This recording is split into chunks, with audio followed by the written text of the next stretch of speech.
come from Slovakia, and the situation in Slovakia is very similar than in other countries of so-called Visegrad 4, because Slovakia, Czech Republic and Hungary are usually seen as dubbing countries. Poland is a little bit different because they do voiceover. However, even though we are usually being seen as dubbing countries, there is a lot of subtitling. So I think that is something we should take into consideration when we speak about the ways of how to make works accessible.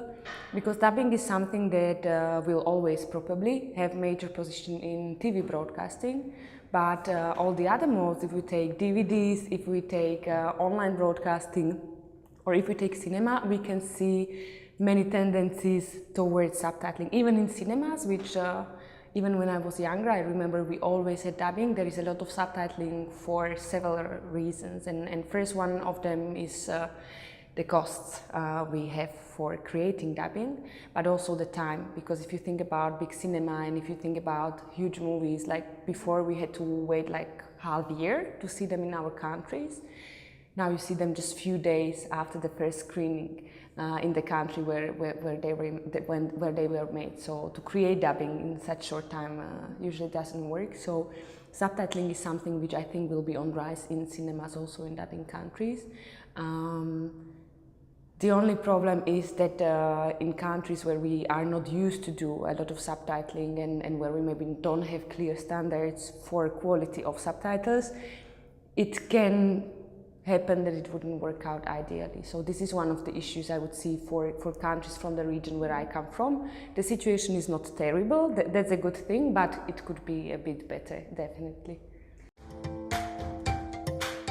That's a very difficult question, because there is something I would rather like to do, and I think for us as academics it's quite possible to do proper preference research, which will tell us what the situation really is like.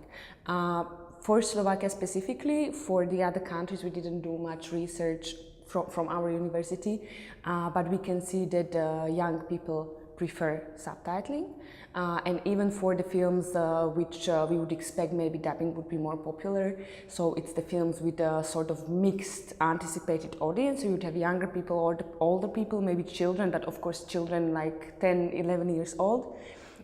There were several film screenings in cinemas, and you could choose whether you will see it with dubbing or subtitling. There was much higher attendance for the subtitling ones. And it wasn't the time, didn't depend on the time when they were screened. The price was completely the same. It was just a choice. So I think this is one of the things which shows that young people, but not only young people, because very often we say it's young people, but I think the young people and maybe the middle generation don't really have such an issue. Different would be television, which you use like something for relaxing on everyday basis. That's different. But in cinema, I think subtitles probably will have stronger and stronger position. Well, the legislation we have in Slovakia relates mainly to TV broadcasting. That was the original one. The first one was from 1995. And then there were several amendments with few changes, especially in relation to the Czech language, but that's very specific for our country. But then the latest one was a specification for DVDs, which in my opinion comes a bit late, because DVDs are almost dead, but the policy came now. But this is related also to accessibility for people who are sensory impaired. So maybe that is a good step, that we have regulations saying also that there should be audio description provided and subtitles for deaf and hard of hearing provided, but still I think DVDs are in past. For the video broadcasting, I know there are the initiatives in Europe, and I know there is a new discussion about regulation for VOD broadcasting on European level, but we will see what happens with that. In Slovakia for now we don't really have anything that would specify how it works. Mostly the VOD we have are online channels related to the TV channels, which are already existing, plus there is Netflix, which is everywhere else. For now there is language support for Slovak language for quite small amount of programs, but there is no legislation that would somehow try to maybe have a look at how things work and how it really should be. Is that Netflix?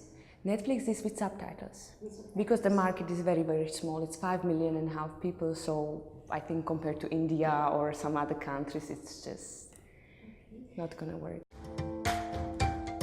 Well, I think there are two aspects also based on what we discussed during this event, and one is the production we make in our own language, and that's very important because if we don't pay attention to this, well, then we can have many things dubbed or subtitled, but this is very important. So one of the things really would be support of national production, and not only support via grants and funding, but maybe on more regular basis, definitely, which will make it easier to distribute the works outside. Because if you have one funding for making a film, then we are in touch with filmmakers, and it's just not enough. But the other thing, which is more related to my work, well, I think what would help in our countries, our country now in particular, are the national standards, or at least some recommendations, because we don't have such material, and usually the subtitlers decide on maybe some guidance they have from their company. Sometimes not even that, sometimes they just find information online, but that's very tricky because various countries have various recommendations. So we are trying to work on something in academia, but I think this is something we have to cooperate on with practice, and this is, I think, for each country which doesn't have something like this, that should be the first step, because then when you speak about quality, whether the reception would be okay, whether it would fulfill the needs of target audience, all of this can be done only if you have some framework. And if you don't have it, it's very tricky, because I can say something is all right, someone can say it's completely wrong, and who is correct, you know. So I think this is very important thing for us. And well, in ideal case, if we speak about languages which are the languages of lesser diffusion, of course, dubbing is something which ideally helps us to develop the language in living spoken form.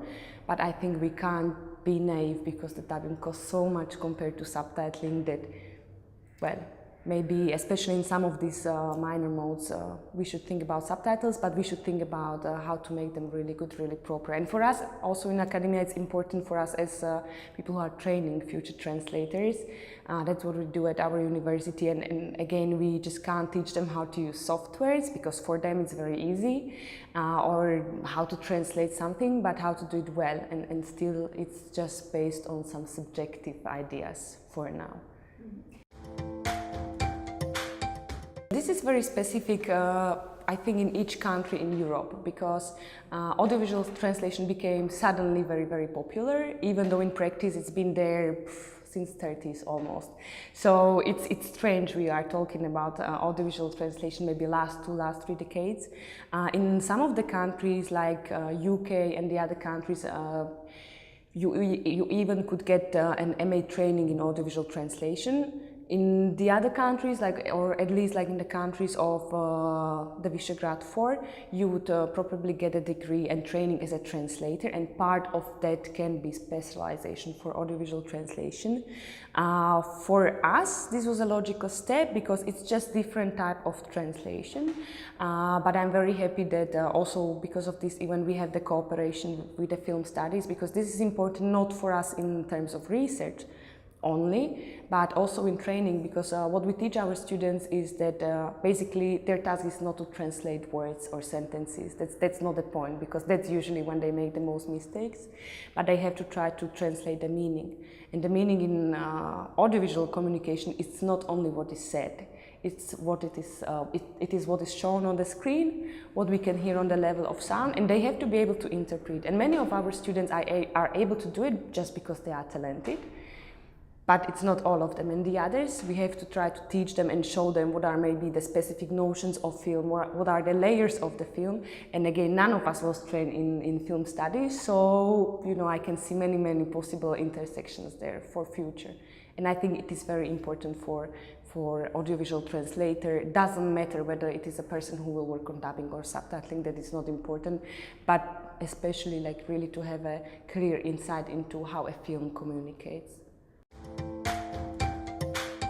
I would rather comment on this not as a specialist, but as a viewer. Mm-hmm. And as a general viewer, I can say that I don't have the impression they do, because you don't see much. You come to other countries, you don't see much.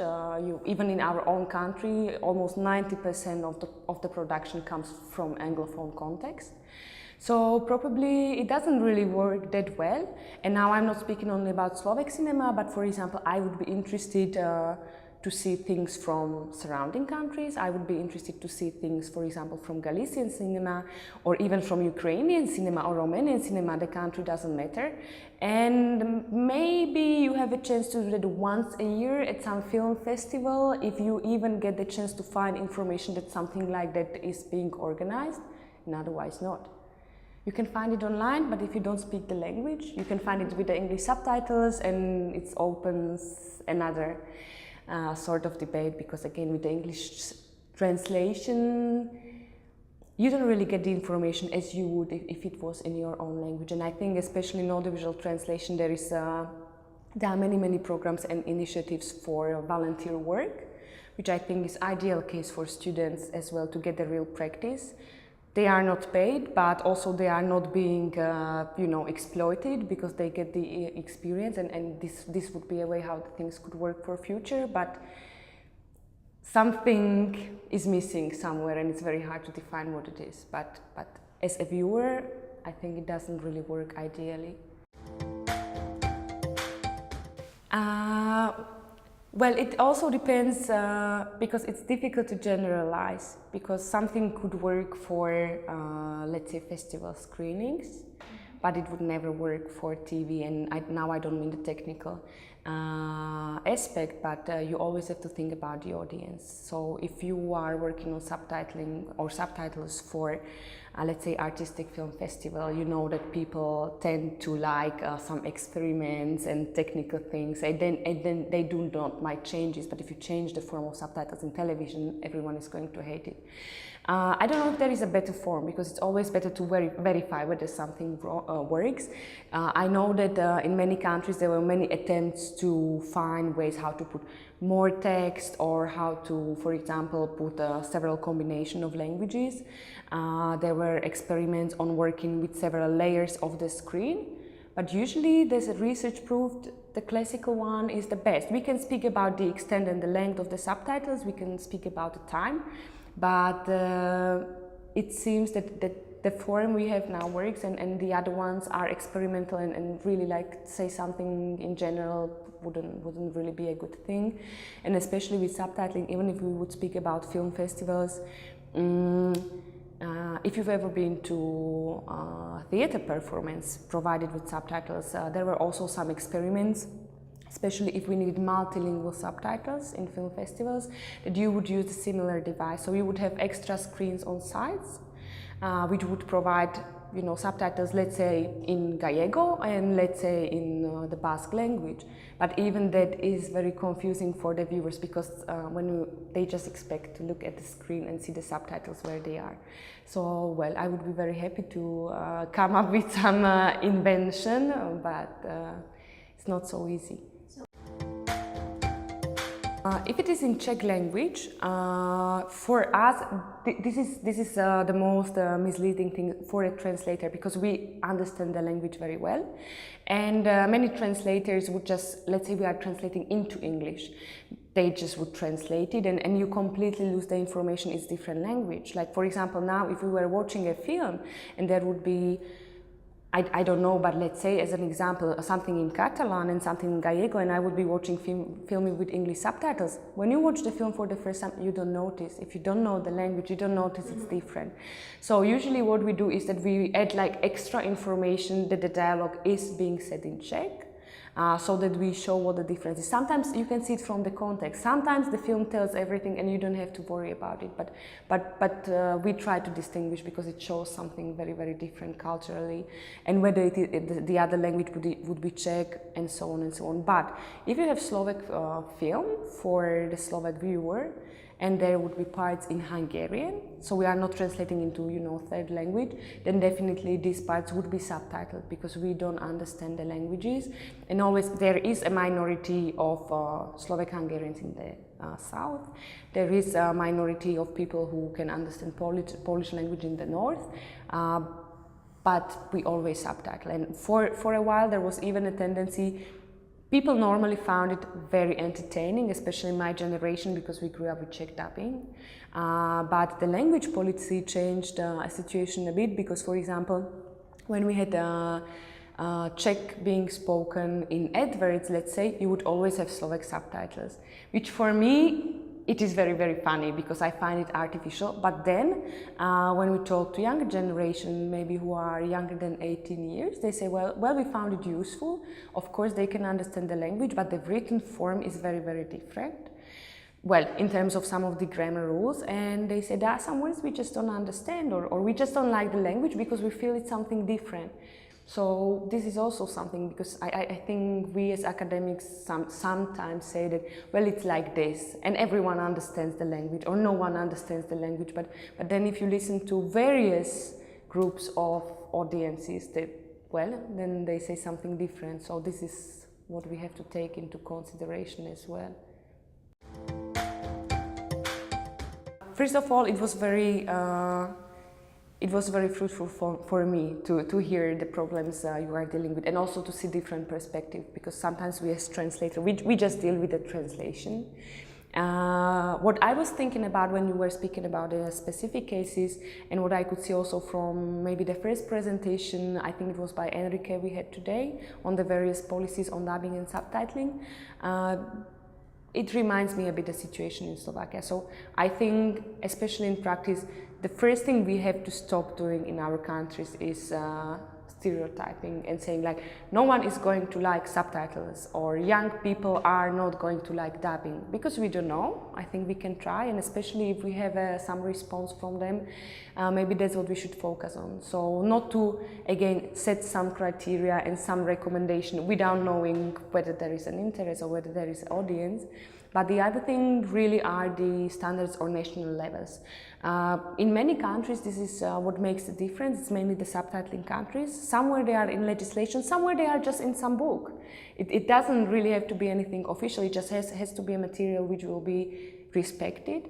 And I think that is something which is very, very good, because it will unify the things, and especially for us as dubbing countries, people read subtitles, but I think they are not so much used to some of the strategies. But if you unify the strategies, people will know what they mean. If you unify how you write, or how you notify that something is a dialogue, if you notify that something is a song, if you notify that something is an utterance in third language, and it will be like that usually, then it's going to work and people will get used to it. That is exactly what happened with subtitles for deaf and hard of hearing, that each of the countries has standards how they formally, but also on the level of language, indicate some of the meanings. And everyone said like, oh, well, but no one's going to enjoy it, and it works, and it's been working for years, so I think it can work for our audiences as well. So that would be my recommendation, but I have like more questions for you, so that we can do later. Okay, you want to add something? Well, I would just like to thank you all for this opportunity, because I've heard about the project at the Small Cinemas conference in Bilbao in September, and I was very much interested in how everything works here. And coming here, I could really say, and I would really like to appreciate the effort you put into discussing things and finding solutions. So for me, I would just like to thank you to have the opportunity to join you, and I hope it is going to be successful for you in the end.